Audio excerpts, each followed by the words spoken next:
at CSIS. Ariel, Managing Director at CSIS. I'm Lucas. I'm Chief People Operations and Strategy Officer at AFS.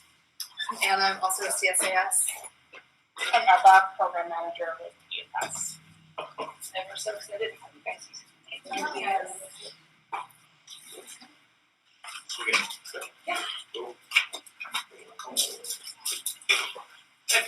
Hello there, ladies and gentlemen. My name is Anthony. I'm joined by Sabet and John, showcasing to you our design journey with AFS and CSIS. So first, what is AFS? AFS is a study abroad experience for high school students who go to families who host them, and they have volunteers that aid in certain activities and bring them together. CSIS is a 8-month executive learning program. Basically, they have some classes that help students work in social impact. And they're led by Phil Schwartz, who worked with Lucas to answer the question, how might we encourage students to become active global citizens? Now, active global citizens are basically defined as students who go abroad and they learn from the culture that they're in. They come back, take the lessons that they learn, and they try to start a social impact project. Sorry, I twisted my words. So, AFS and CSIS are looking to work together to create a curriculum for these students for their flagship year-long program. And where we come in is we're looking for ways to engage the students with fun and interesting distribution methods. So, in total, we did 25 interviews, which show about 70-some pages of interview notes that you will have access to. So from there, we actually distilled the issue into a triangle similar to Maslow's hierarchy of human needs. So basically, AFS really focuses on making social impacts, but before even getting to that point, you have to make sure you ensure the safety of the student, and then before that, or after that, you build on your cultural connections. And then you can finally make social impacts. We have ideas in these 3 ranges, but it's just important to note that before you get to social impact, you want to ensure safety. And as Anthony mentioned, it's safety first, and currently AFS trainings do not empower students to feel that they're making the right choices in potentially dangerous situations. Students need to be educated to stand up for themselves, and this includes not only awkward conversations, but actually acting out awkward scenarios, which Anthony will go into more detail during the solution aspect of our presentation. And then once students feel safe, they can feel that they can actually compare their values and their social norms with other cultural values and social norms. And this is a great case of Ichiro, who is an AFS student from Japan, going and studying abroad in France. And he says, first we need to study other people's cultures. I sometimes have bias, but that's not good. I'm trying to get rid of my bias. So he's on his way to understanding design thinking principles and really feeling empathy to other cultures that look different from him, but he's not there yet. Self-motivated students like Kenshiro on their way to becoming active global citizens do not yet feel empowered enough to make social impact or change. They don't feel like they're taken seriously, and a volunteer who is in the US who studied abroad in Paraguay and actually spent a whole year doing social impact says she still feels like she got more than she was able to give back, and she didn't feel useful for the first half of her job. So AFS attracts a spectrum of students based on a normal curve: the thrill seekers, the self-exploration seekers, and then finally the active global citizens. So our safety solutions must address all types of students and the whole spectrum of students. Our self-exploration and cultural ideas will only probably affect the culture seekers the most. And then our social impact solutions will really impact those people who are already on their way to becoming. So with that being said, this is our journey map. And if it seems overwhelming, it's because it is for a high school student going abroad. And to help look at some major touch points, we'll also look at these ideas that will help inform our design criteria. So firstly, in their pre-departure, they go through orientation. They're given a lot of papers that they end up not really touching ever again. So this might be a way of, maybe there's a need to engage students more in a better way. Then after that, there's the arrival orientation, where they fly to their location, and they just want to go see their host families, but now they're in this hours-long talks between volunteers and them, and they just get all this information, and they're generally just exhausted at this point. Then finally, they get to the meat and potatoes of the study abroad experience, where they go through orientation activities, they discover themselves, and they share their culture. Here is where teenagers are really thinking in a from a different perspective and really thinking critically, so we should really take advantage of this. Finally, when they are at their end of stay, they actually need to take some time to really get back home and adapt, and because they've been gone for a year. And yeah, this might be a moment where AFS needs to maybe touch upon with them. Okay, so here comes our design criteria. We want our ideas be universal, so it can be spread out all over the world. We want our idea accessible, so the student in the area without Wi-Fi can also be covered. We want our idea be playful, so to engage more students and to learn more steps. And we also want our ideas self-empowering, so students can learn something by themselves and discover more things by themselves. So we generate a bunch of ideas in each categories of safety, social connection, and the social impact.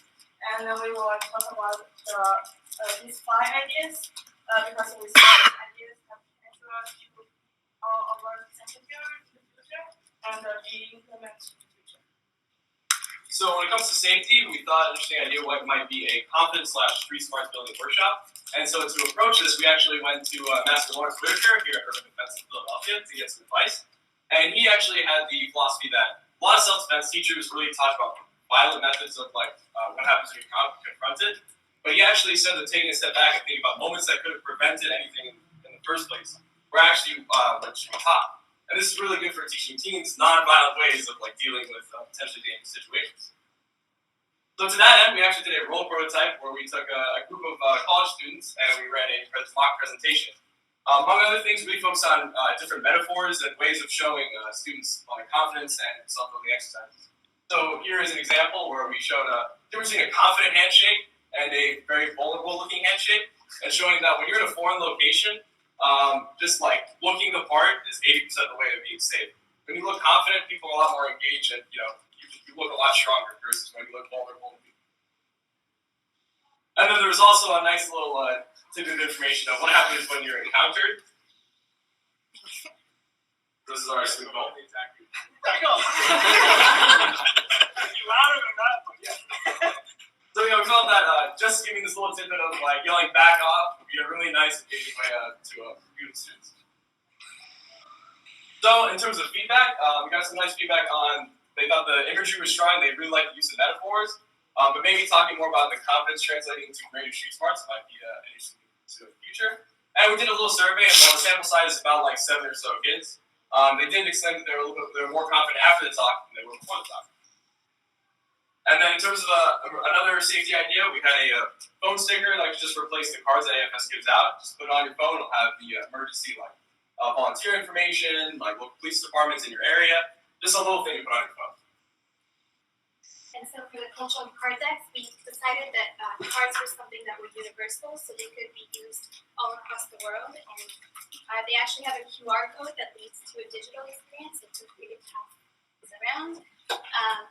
And what they really do is they infuse them with slang or relationships or cultural aspects. For example, Shirkeef in France is I dig it or I'm into you. So Kenshiro, that student in France that I mentioned, if he goes on Chagall Crush's Instagram account, his high school, he mentioned that there was a girl who had a crush on him, he posted about him.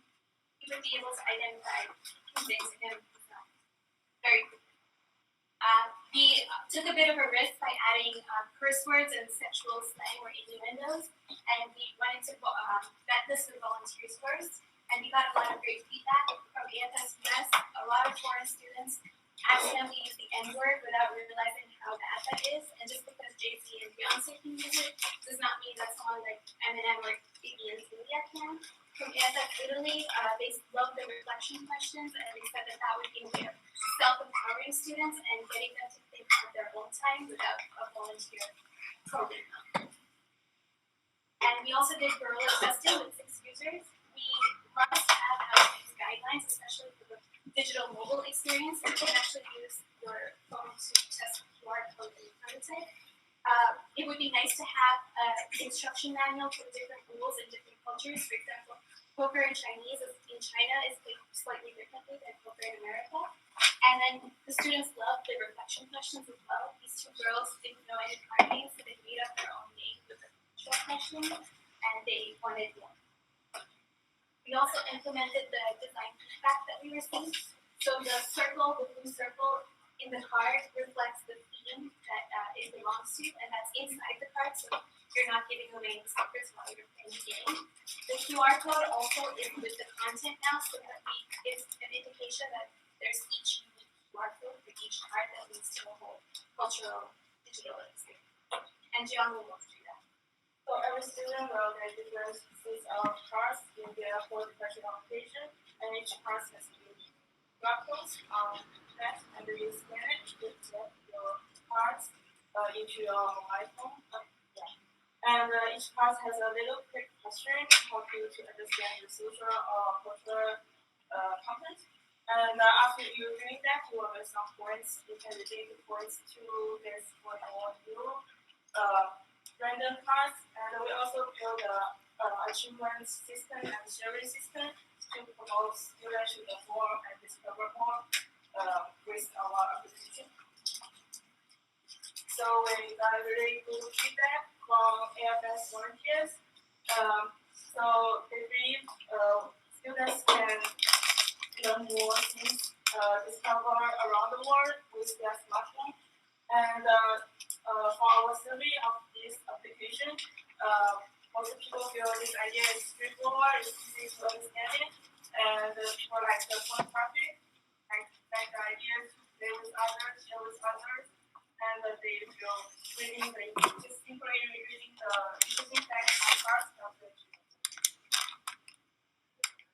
And finally, for our social project or social service project, we have a journey map of 40 weeks or 10 months while students are abroad. And these are some of the cards in this game as well.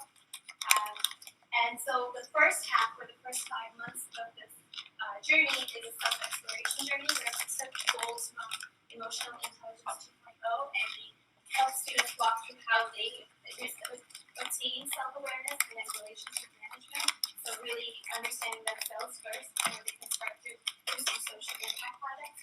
The second half of this board represents goals we found from Disciplined Entrepreneur, which is book from MIT professor Phil Ollett, and use those ideas. We got feedback saying that the goals were really cool, but students would have liked a place to record this information, so we would provide a guided journal in a future iteration of this game.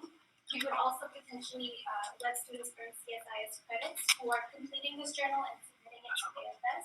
And maybe because they submitted this journal, they can apply to an accelerator program that actually helps them realize their ideas once they've been doing stuff. So we pass on our ideas into impact and advanced background to find out where is easy to implement and where is worth to do. So here's our 4 ideas. This criteria, and we can implement this idea into shorten development.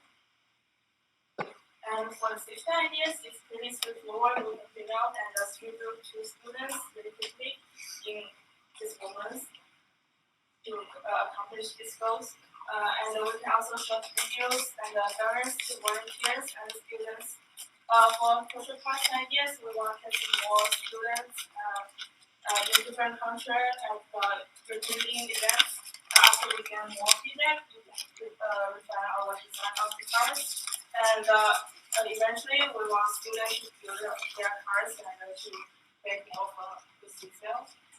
For entrepreneurship ideas, we want refine our game to be more fun and test it with the potential user. And in the end, we want to apply CSI's curriculums to our ideas to make it more successful and focused.